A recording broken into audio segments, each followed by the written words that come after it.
உலகத்துல இருக்கிற பல திருநங்கைகள், அதாவது டிரான்ஸ்ஜெண்டர்னு இங்கிலீஷ்ல சொல்லுவாங்க. அந்த மாதிரி சொல்லப்படக்கூடிய திருநங்கைகள் உலகத்துல பல மூலைகள்ல இருந்து வருஷா வருஷம் நம்ம பாண்டிச்சேரி கிட்ட இருக்கிற கூவத்தூர் அப்படின்னு சொல்லப்படுற ஒரு ஊருக்கு வருவாங்க. வந்த ஊர்ல எல்லாருமே தனக்கு அந்த ஊர்ல இருக்கிற ஒரு பூசாரி யாராவது ஒருத்தவங்க தாலி கட்ட வைப்பாங்க. அதை தாலி கட்டினா அடுத்த நாளே அவங்க அந்த தாலியை பிச்சு தன்னோட கணவன் இறந்து போன மாதிரி கதறி அழுவாங்க. அடுத்த 18 நாட்களுக்கு அங்க ஒரு மிகப்பெரிய ஒரு ஃபெஸ்டிவல் மாதிரி, ஒரு துக்கமும் ஃபெஸ்டிவல் எல்லாமே மிக்ஸ் ஆகி நம்ம தமிழ்நாட்டுல வருஷா வருஷம் நடந்துட்டு இருக்கும். இதோட போட்டோஸோ வீடியோஸோ நீங்க இன்டர்நெட்ல பல முறை பார்த்திருப்பீங்க. நம்ம ஊர்ல என்ன கல்ச்சர் இது? இது என்ன கூத்தாண்டவர் அப்படின்னு சொல்றாங்க உள்ள இருக்கிற சாமியை. இந்த கூத்தாண்டவர்னா யாரு? எதுக்காக திருநங்கைகள் தமிழ்நாட்டுல மட்டும் இல்ல, உலகத்துல இருக்கிற எல்லா மூலைகள்ல இருந்தும் வந்து இங்க பார்ட்டிசிபேட் பண்றாங்க? ஏன் தனக்கு வந்து அங்க ஊர்ல இருக்கிற யாரையாவது ஒருத்தவங்களை தாலி கட்ட சொல்றாங்க? ஏன் அடுத்த நாளே அதை பிச்சுக்கிட்டு கதறி அழுகுறாங்க? என்ன ஃபெஸ்டிவல் இது? என்ன மாதிரி கல்ச்சர் இது? யாரு இதெல்லாம் பண்ணிட்டு இருக்காங்க? எல்லாத்தையும் தாண்டி கூத்தாண்டவர், இந்த சாமி பேர் நம்ம பெருசா கேள்விப்பட்டது இல்லைன்னு கேட்டீங்கன்னா, மகாபாரதத்துல அர்ஜுனனோட பையன் தான் இங்க கூத்தாண்டவர் அப்படின்னு சொல்லி கும்பிடப்படக்கூடிய ஒரு பர்டிகுலர் நபர்னு உங்களுக்கு தெரியுமா? அர்ஜுனனை விட ஒரு மிகப்பெரிய சிறந்த வில் வீரன் மகாபாரதத்துல இதிகாசத்துல இருக்கிற ஒரு பர்டிகுலர் கதை அரவான் அப்படின்னு சொல்லப்படக்கூடிய இந்த ஒரு பர்டிகுலர் மா வீரனை வந்து வீழ்த்தப்பட்டு போர்லயே இறங்குறதுக்கு முன்னாடி தன்னைத்தானே வந்து நரபலி கொடுத்து பாண்டவர்கள் ஜெயிக்கணும், தான் அப்பா ஜெயிக்கணுங்கிறதுக்காக பலி கொடுத்த ஒரு மாவீரன் எத்தனை பேருக்கு தெரியும்? இன்னைக்கு வீடியோல இந்த மித்திக்கல் ஸ்டோரியை பத்தி தான் பார்க்க போறோம். ரொம்ப நாளா என்கிட்ட மதன் எப்ப பார்த்தாலும் கரண்ட் அஃபேர்ஸே பேசிட்டு இருக்க, வேற ஏதாவது பேசு அப்படின்னு சொன்னீங்கல்ல. சோ கிளாசிக்கா நம்மளோட ஸ்டைல்லே வந்து ஒரு பயங்கரமான மித்தாலஜிக்கல் ஸ்டோரி தான் இன்னைக்கு வீடியோல பார்க்க போறோம். யார் இந்த அரவன்?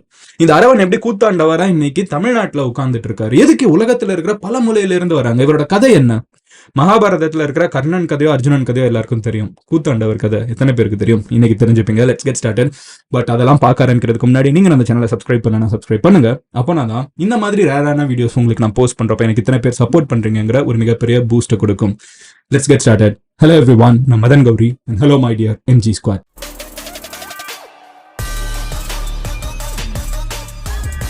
முதல் விஷயம் என்ன அப்படின்னு பாத்தீங்கன்னா, மகாபாரதத்துல இந்த ஒரு அரவான் அப்படிங்கிற ஒரு கேரக்டர் எப்படி வருதுங்கிறதே சொல்ல ஆரம்பிச்சிடுறேன். அர்ஜுனர் அப்படின்னு சொல்றப்ப நம்ம எல்லாருக்குமே வந்து வில் வித்தை, கர்ணனோட காம்படிஷன், கிருஷ்ணரோட ரதத்துல போனாரு, குருக்ஷேத்திரத்துல ஜெயிச்சாங்க, இந்த மேட்டர் தானே தெரியும். But Arjunan is end of the day prince, கரெக்டா? அதுவும் ஒரு வாரியர் பிரின்ஸ். அந்த காலத்துல இருந்த இளவரசர்களோட வேலை என்ன? நாடை வந்து எக்ஸ்பேண்ட் பண்ணும். எப்படி நாடை எக்ஸ்பேண்ட் பண்ணுவாங்க? அதுக்கு 2 வழி இருந்துச்சு. ஒன்னு சண்டை போட்டு போர்ல களத்துல நின்று ஜெயிக்கிறது. ரெண்டாவது அலையன்சஸ் மேக் பண்றது. எப்படி அலையன்ஸ் மேக் பண்ணுவாங்க? ஆக்சுவல் அலையன்ஸே மேக் பண்ணி, அதாவது கல்யாணம் பண்ணி. அர்ஜுனனுக்கு பல மனைவிகள் உண்டு. அந்த மனைவிகளை ஒருத்தங்களோட பேர் வந்து உலூபி அப்படின்னு சொல்லப்படுற ஒரு பர்டிகுலர் நபர்.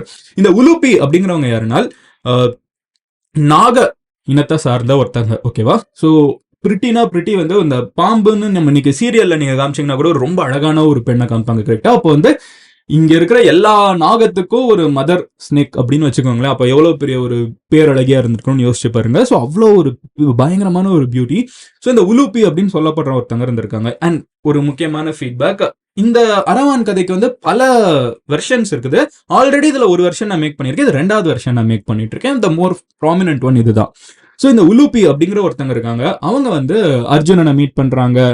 2 பேருமே வந்து அரச குடும்பத்தை சார்ந்தவங்க, கல்யாணம் பண்றாங்க, குழந்தை பிறகுது. இந்த குழந்தை தான் வந்து அரவான் அப்படிங்கிற ஒரு பர்டிகுலர் குழந்தை. அர்ஜுனன் வந்து அரவானை பார்த்ததே கிடையாது. எல்லா இடத்துலயும் கல்யாணம் பண்றது, குழந்தை பெற்றுக்கிறது, அங்கேருந்து கிளம்பி போயிடுறதுங்கிற ஜோன்ல தான் அர்ஜுனர் வாழ்ந்திருக்காரு. ஃபைனலி குருக்ஷேத்திரம் நடக்குது அப்படிங்கிறப்ப வந்து அரவானுக்கு நல்ல ஒரு யங்கான ஒரு பர்டிகுலர் பர்சன், ஓகேவா? ஒரு 18-19 வயசு பையன். ஸோ அரவான் வந்து நாக குலத்துல வளர்ந்துருக்கிறதுனால அவனோட பேரன் வந்து யாருன்னு பார்த்தேன், அவன் யாரோட பேரன் அப்படின்னு சொல்றாங்கன்னு பார்த்தீங்கன்னா, அரவான் வந்து இந்திரனோட பேரன் அப்படின்னு சொல்றாங்க. So the Dewas and asuras எல்லாருமே ஒன்னா சேர்ந்து, நாகாஸ் அப்படின்னு சொல்றப்ப அசுராஸ் ஜோனுக்குள்ள வருவாங்க. ஸோ எல்லாருமே ஒன்னா சேர்ந்து வந்து அரவானுக்கு இருக்கிறதுலே பெஸ்ட் ட்ரைனிங். அர்ஜுனோட பையன் சொல்றப்போ பை டிஃபால்ட்டே வந்து பயங்கரமான வில் வித்தை, அப்புறம் வந்து ஒரு பேர் அழகு, எல்லாமே ஒன்னா சேர்ந்து இருக்கிற ஒரு பையனா இருக்கான். அப்படி இருக்கிறப்போ ஒரு நாள் அவங்க அம்மா உலூபி அவங்க வந்து பையனை கூப்பிட்டு சொல்றாங்க, நீ வந்து ஒரு மிகப்பெரிய மாவீரனா இருக்க, ஒரு நல்ல பிரின்ஸா இருக்க, உனக்கு கடமை அழைக்கிற நேரம் வந்துருச்சு. உங்க அப்பாவை போய் நீ பார்க்க போற. அங்க போய் பார்த்து உங்க அப்பா ஒரு மிகப்பெரிய போர்ல இறங்கிட்டு இருக்காங்க. அந்த போர்ல வந்து உங்க அப்பாவுக்கு சைடு சப்போர்ட் யாருமே பெருசா கிடையாது. ஆப்போசிட்ல கௌரவர்கள் இருக்காங்க, 100 பிரின்சஸ் இருக்காங்க, அவங்க சைடு ஏகப்பட்ட மன்னர்கள் இருக்காங்க. உங்க அப்பா சைடு அர்ஜுனர் சைடு ஒரு பெருசா ஆட்கள்லாம் இல்ல. நீ போய் உங்க அப்பாக்காக அந்த களத்துல சண்டை போடு, நீ செத்தா கூட உங்க அப்பா கூட சேர்ந்து செத்த அப்படிங்கிறது வந்து ஒரு மிகப்பெரிய ஒரு பெருமையா உனக்கு இருக்கும். ஸோ இதை போய் பண்ணு அப்படிங்கிறாங்க. இங்க இருக்கிற அரவான் யோசிச்சு பாருங்க, ஒரு மிகப்பெரிய வில்வித்தை வீரன், அடிச்சுக்கிறதுக்கு ஆளே இல்ல அப்படின்னு சொல்லப்படுறவன், மிகப்பெரிய ஒரு கண்ட்ரிக்கு வந்து பிரின்ஸ், ஒரு செகண்ட் யோசிக்காம ஓகேமா ஃபைனலி எங்க அம்மா அப்பாவை நான் பார்க்க போறேங்கிற சந்தோஷத்துல கிளம்பி போறாங்க. போறப்போ அரவானுக்கு வந்து நிறைய குழப்பங்கள். நம்மள வந்து குருக்ஷேத்திரத்துல மதிப்பாங்களா, நம்ம ஒரு சின்ன பையன், அதுவும் அப்பா வந்து அபிஷியல் அபிமன்யு அப்படிங்கிற ஒரு பையன் அங்க வளர்த்துட்டு இருக்காரு, நம்ம இங்க இருந்து திடீர்னு நம்ம தான் பையன் போய் சொல்லி நிக்க போறோம், எப்படிலாம் அசிங்கப்படுத்துவாங்கன்னு தெரியலையே அப்படின்னு பல குழப்பங்களுக்கு நடுவுல நம்ம அரவான் வந்து குருக்ஷேத்திரத்தை நோக்கி போறாங்க. எல்லா இடத்துலயுமே தான் யாருன்னு எக்ஸ்பிளைன் பண்ணணும், எல்லார்கிட்டயுமே வந்து பெர்மிஷன் கேட்டு எப்படியாவது அப்பா கிட்ட போயிடணுங்கிறதான் வந்து அரவனோட கோல். பட் போற இடத்துல எல்லாம் பாத்தீங்கன்னா எங்கேயுமே கதவே மூடுறது கிடையாது. எல்லா இடத்துலயும் அரவணை வாங்க வாங்க வாங்க வாங்க வாங்க வாங்க உள்ள போங்க அப்படின்னு சொல்லி வெல்கம் பண்றாங்க. அரவனுக்கு ஒரு பெரிய குழப்பம், எதனால இது நடந்துட்டு இருக்கு அப்படின்னு சொல்லி கிட்ட இருக்கிற மத்த சோல்ஜர்ஸ், ஊருக்குள்ள இருக்கிறவங்க கிட்ட எல்லாம் விசாரிக்கிறப்பதான் தெரியுது, பாகுபலி படத்துல வர்ற மாதிரி நான் யாரு அப்படின்னு கேட்டா, அப்படியே உங்க அப்பா மாதிரியே உரிச்சு வச்ச மாதிரி இருக்கு, அப்படியே முகம் இருக்குது, உங்க அப்பாவே ஒரு 30 வருஷத்துக்கு முன்னாடி பார்த்தா எப்படி இருப்பாரோ அப்படியே நீ இருக்கு அச்சசலா, சோ பார்த்தாலே தெரியுது நீ அர்ஜுனரோட பையன் அப்படின்னு சொல்லிட்டு. அது போக அர்ஜுனனுக்கும் அரவானுக்கும் இருக்கிறது ஒரே ஒரு வித்தியாசம் தான் சொல்றாங்க. அது என்னன்னா, அரவானுக்கு இருக்கிறது பாம்போட கண்ணு. பாம்பு அப்படின்னு சொல்றப்பமே அதோட கண்ணு வந்து ரொம்ப பவர்ஃபுல், ரொம்ப கிரேஸ்ஃபுல்லா இருக்கும் அப்படின்னு சொல்லுவாங்க. ஸோ அர்ஜுனோட விட கண் இன்னமும் வந்து ஒரு பயங்கரமான பவர்ஃபுல்லா இருக்கிறதுனால பாக்குறவங்க எல்லாம் அரவானை வந்து கொஞ்சுறாங்க, அரவானை தூக்கி வச்சு கொண்டாடுறாங்க, ரெஸ்பெக்ட் பண்றாங்க, அந்த மாதிரி இருக்காங்க. ஃபைனலி போர்க்களத்துல போய் சேர்றாங்க. அர்ஜுனனுக்கு அரவானை பார்த்த உடனே மிகப்பெரிய கோபம். அர்ஜுனனுக்கு என்னன்னா, மனசுக்குள்ள களத்துக்கு வந்துட்டோம், அபிமன்யு இங்க வந்துட்டான், நம்மளோட நிறைய பசங்க இங்க வந்து நின்றுட்டு இருக்காங்க, களத்துல வந்து எல்லாருமே நம்ம அழிஞ்சிட்டோம்னா நம்மளோட வம்சத்துக்குன்னு ஒருத்தன் இருக்கான், ஊர்ல உலுப்பியோட ஒருத்தன் இருக்கான் அரவான்னு பார்த்தா அந்த பையனும் இங்க வந்து நிக்கிறான். ஸோ அர்ஜுனர் இருந்துகிட்டு உங்க அம்மா கிட்ட கேட்டியா, யாரை கேட்டு வந்தேன், நான் உனக்கு கூப்பிட்டேனா அப்படி இப்படின்னு சொல்லிட்டு பயங்கரமா டென்ஷன் ஆறாங்க. அரவான் இருந்துகிட்டு இல்ல பையன் என்னோட கடமை, நான் உங்களுக்கு சப்போர்ட் பண்ணும், வாழ்க்கை ஃபுல்லா இந்த ஒரு நாளுக்காக தான் வெயிட் பண்ணிருக்கேன், உங்களை பார்க்கணுங்கிறதா என்னோட வாழ்க்கையோட லட்சியமாவே இருந்துச்சு, உங்களை பத்தி நான் கதையில தான் கேள்விப்பட்டிருக்கேன், நீங்க வந்து நிக்கிறேன், எனக்கு அதுவே பெருமை, நீங்க ஒரு பெரிய நல்ல காசுக்காக நீங்க போராடுறீங்க, நான் உங்களுக்கு சப்போர்ட் பண்ணணும்னு நினைக்கிறேன் அப்படிங்கிறாங்க. இதெல்லாம் பார்த்துட்டு இருக்கப்போ கிருஷ்ணர் இந்த சைடு இருக்கிறவர் வந்து இங்க இருக்கிற அரவான் கிட்ட உன்னோட ஸ்கில்ஸ் என்ன அப்படி இப்படின்லாம் டெஸ்ட் பண்றப்போ ஒரு விஷயம் கிருஷ்ணர் தெரிஞ்சுக்கிறாரு, அரவானை விட அங்க ஒரு மிகப்பெரிய வில்வித்தை வீரன் கிடையாது, இன்க்ளூடிங் அர்ஜுனா அண்ட் கர்ணா. அரவான் நினைச்சா போரை வந்து ஒரு நாள்ல முடிச்சிட முடியும், அவ்வளவு மிகப்பெரிய வில்வித்தை வீரன் அப்படின்னு தெரிஞ்சவன. ஆனா கிருஷ்ணருக்கு வந்து தெரியும், அப்படி கதைகள் படி பாத்தீங்கன்னா அவருக்கு எல்லாமே ப்ரீ பிளான்ட் தானே. அவருக்கு இந்த ஆள் வந்துட்டாரு, திடீர்னு ஒரு பையன் வந்து மொத்த கௌரவ ஆர்மியும் காலி பண்றான்னா அர்ஜுனோட க்ளோரி என்ன ஆகுறது, பாண்டவாஸோட க்ளோரி என்ன ஆகுறது. ஸோ தலைவர் வந்து ஒரு ஸ்கெட்சை போடுறாரு. சரி எல்லாம் ஓகே சூப்பர்னு புரிஞ்சுக்கிட்டு அரவான் கிட்ட ஒரு விஷயம் சொல்றாரு, உனக்கு உங்க அப்பாவுக்கு கான்ட்ரிபியூட் பண்றதுக்கு களத்துல கான்ட்ரிபியூஷன் வர்றதை விட அதுக்கு முன்னாடியே உனக்கு வர வாய்ப்பு இருக்குது அப்படிங்கிறாங்க. இந்த பையனுக்கு புரியல, சொல்லிட்டு கிளம்பிடுறாரு. அடுத்த நாள் டிஸ்கஷன் நடக்குது. அந்த டிஸ்கஷன் என்னன்னு பாத்தீங்கன்னா, யாரையாவது நாம கள பலி கொடுக்கணும் அப்படின்னு பேசுறாங்க. இந்த கள பலினா போர் ஆரம்பிக்கிறதுக்கு முன்னாடி ஏதாவது ஒரு பர்டிகுலர் அனிமலை வந்து பலி கொடுப்பாங்க. ஃபார் எக்ஸாம்பிள் நீங்க பாத்தீங்கன்னா பாகுபலி படத்துல வந்து ஒரு பெரிய மாடை வச்சு வெட்ட வருவாங்க, உடனே பாகுபலி தடுத்து நிறுத்திட்டு வேணாம் என் கையை வெட்டிடுவேன், கையில இருந்து ரத்தத்தை போடுவார்ல. ஸோ இது வந்து பேசிக்கா என்னன்னா, நம்ம சைடு ஆர்மி வெட்டிரன்ஸ் நிறைய பேர் நின்றுட்டு இருக்காங்க, அவங்கள மோட்டிவேட் பண்றதுக்கு, அவங்களை வெறியேற்றுறதுக்கு, அவங்களை வேகமாக்குறதுக்கு ஏதாவது இந்த மாதிரி மேனியாக்கா பண்ணணுங்கிறது தான் ஐடியா. ஸோ அதுக்காக வந்து களபலி கொடுக்கணும், என்ன கொடுக்கலான்னு யோசிச்சுட்டு இருக்கப்போ ஆப்போசிட்ல இருக்கிற கௌரவாஸ் துரியோதனன் வந்து ஒரு வெள்ளை யானை, இருக்கிறதுல வேல்யூபிளான பொருள்னு கன்சிடர் பண்ணக்கூடிய ஒரு வெள்ளை யானையை வந்து பல கஷ்டப்பட்டு எங்கேயோ பிடிச்சிட்டு வந்து எல்லாரும் பாக்குற மாதிரி ஒரு யானையை பலி கொடுக்குறாங்க அப்படின்னு பார்க்க வர்றாங்க. இந்த சைடு கௌரவர்கள் சைடு வந்து ஆல்ரெடி பெரிய ஆர்மி, அவங்களுக்கு இன்னும் ஃபுல் பூஸ்ட், வெள்ளை யானையவே பலி கொடுத்துருக்கோம், இதுக்கு மேல என்ன வேணும், நம்ம தான் இந்த போரை ஜெயிக்க போறோங்கிற மாதிரி மோட்டிவேட் ஆயிட்டு இருக்காங்க. ஆப்போசிட்ல இவங்க டர்ன் வருது. இங்க வர்றப்ப இவங்க யாரை பலி கொடுக்கறது அப்படின்னு யோசிச்சுட்டு இருக்கப்போ, என்ன பலி கொடுக்கலாம்னு யோசிச்சுட்டு இருக்கப்போ கண்ணன் சொல்றாரு, அவங்க வந்து இருக்கிறதுலே மிகப்பெரிய அனிமல், இருக்கிறதுலே பெஸ்ட் ஆஃப் த பெஸ்ட் அனிமலை பலி கொடுத்துட்டாங்க, நம்ம சைடு இருக்கிற ஆர்மியை அதுக்கு ஈக்குவலா மோட்டிவேட் பண்ணணும்னா நம்ம வந்து ஒரு நிகரான ஒரு பர்டிகுலர் மனிதனை பலி கொடுத்தோம்னா தான் அதுக்கு வந்து வேற லெவல்ல போகும்.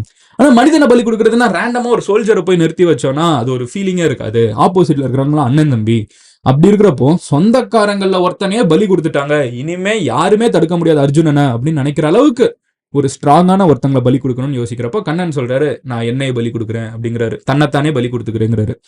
அர்ஜுனனும் மொத்த பாண்டவாஸ் எல்லாருமே குழம்பி போய், என்ன கண்ணன் இல்லைன்னா இந்த சைடு எப்படி அப்படி இப்படின்னு சொல்லி கதறி போயிட்டு இருக்கப்போ அவர் சொல்றாரு, இல்ல அவன் வந்து ஒரு கிங்கா இருந்தாதான் சரியா இருக்கும் அப்படின்னு சொல்லிட்டு இருக்காங்க. ஒரு நல்ல ஒரு குடும்பஸ்தனா இருக்கணும், நல்ல உனக்கு நிறைய ரெஸ்பான்சிபிலிட்டி இருக்கணும், அப்படி இருக்கிற ஒருத்தனை வந்து பலி கொடுத்தாதான், ஓ இவங்களே பலி கொடுத்துறாங்களான்னு சொல்லிட்டு இங்க இருக்கிற ஆர்மியை வந்து ஃபுல் ஜோன்ட் அப் ஆவாங்க. அப்படிங்கிறப்போ அரவானுக்கு புரிஞ்சிருச்சு கண்ணன் ஆல்ரெடி சொன்ன வார்த்தை. உடனே அரவான் எந்திரிச்சுன்னு சொல்றாங்க, நான் என்னையை பலி கொடுக்குறேன்னு. அர்ஜுனனுக்கு ஆல்ரெடி பயங்கர டென்ஷன். இருக்கிற ஒரே ஒரு பையன் தூரத்துல இருக்கான், நம்மளோட வம்சாவளியை காப்பாத்தணும்னு நினைச்சா இங்க போருக்கு முன்னாடியே தன்னை மாய்த்துக்கிறேன் அப்படின்னு சொல்றான்னு சொல்லிட்டு, ஏன் இப்படி பண்ற அப்படி இப்படின்னு பயங்கரமா கத்துறாங்க. பட் ஃபைனலி அரவான் இருந்துகிட்டு, இல்லப்பா நான் இங்க சொல்றதெல்லாம் சரி, பட் எல்லாத்தையும் தெரிஞ்சுக்கிட்டு தான் நான் சொல்றேன். எனக்கு என்னோட பலி கொடுக்கறதுனால இந்த போர்ல பாண்டவஸ் ஜெயிக்கிறதுக்கு ஏதாவது ஒரு பிரோஜனம் இருக்கும், என் தந்தை ஜெயிக்கிறதுக்கு ஒரு பிரோஜனம் இருக்கும்னா அதை விட எனக்கு ஒரு பயங்கரமான விஷயம் கிடையவே கிடையாதுன்னு சொல்லிட்டு தன்னையே பலி கொடுக்கறதுக்கு அரவான் முன் வராங்க.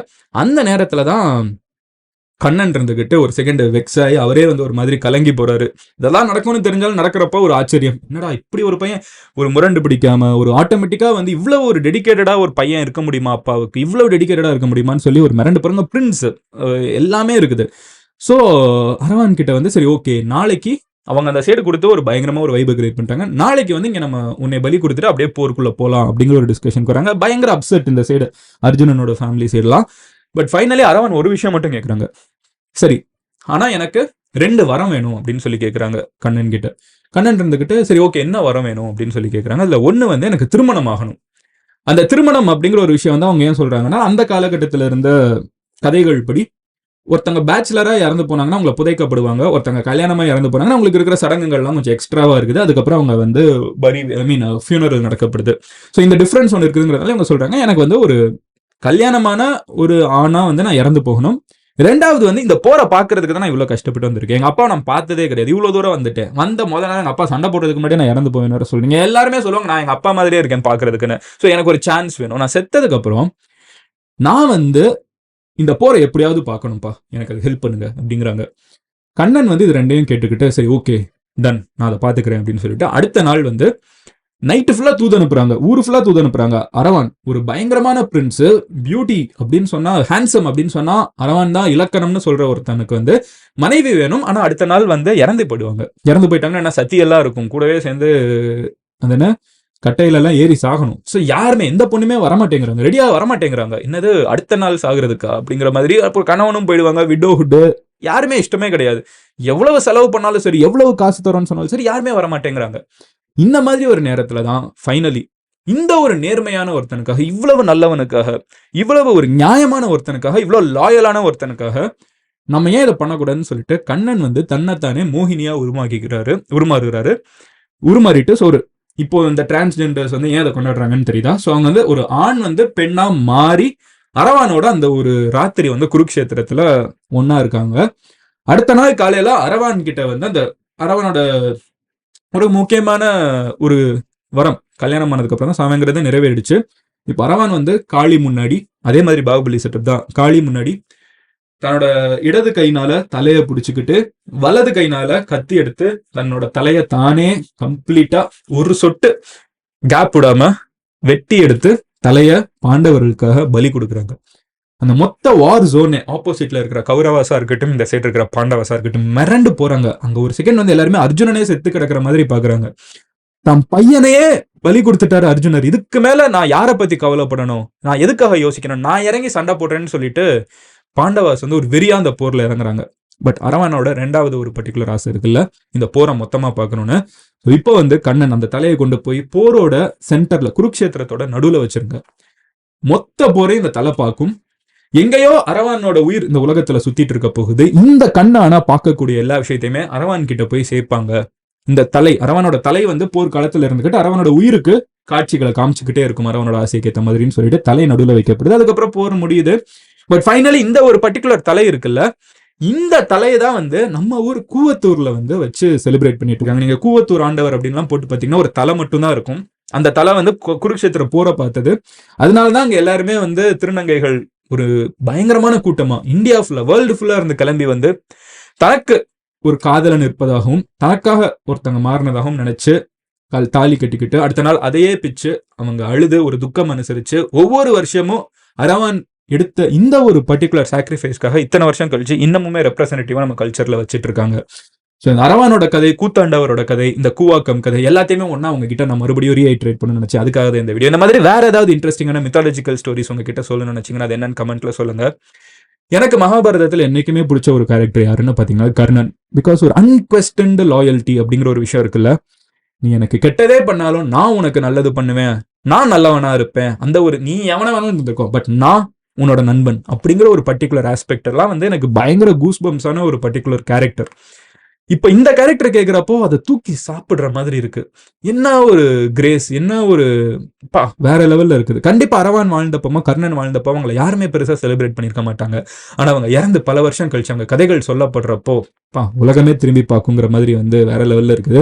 மித்தாலஜியோ ரியல் ஹீரோஸோ கேட்கறதுக்கு பயங்கரமா இருந்துச்சு. உங்ககிட்ட ஷேர் பண்ணணும்னு நினைச்சேன். வேற யாரோட கதையை நான் சொல்ல நினைக்கிறீங்க எங்க கமெண்ட்ல சொல்லுங்க. நாளைக்கு நான் உங்களோட ஒரு வீடியோல பாக்குறேன். இந்த மாதிரி மித்தாலஜி ஸ்டோரி நம்ம பேசலாமா? உங்க ஃப்ரெண்ட்ஸ் யாருக்காவது பிடிச்சிருந்துச்சுன்னு நீங்க ஷேர் பண்ணுங்க. இந்த வீடியோக்கு எப்படி ரெஸ்பான்ஸ் இருக்கோ அதுக்கேற்ற மாதிரி மித்தாலஜியும் டச் பண்ணுவோம். Love you all, take care, bye, cheers and ஜீஸ்.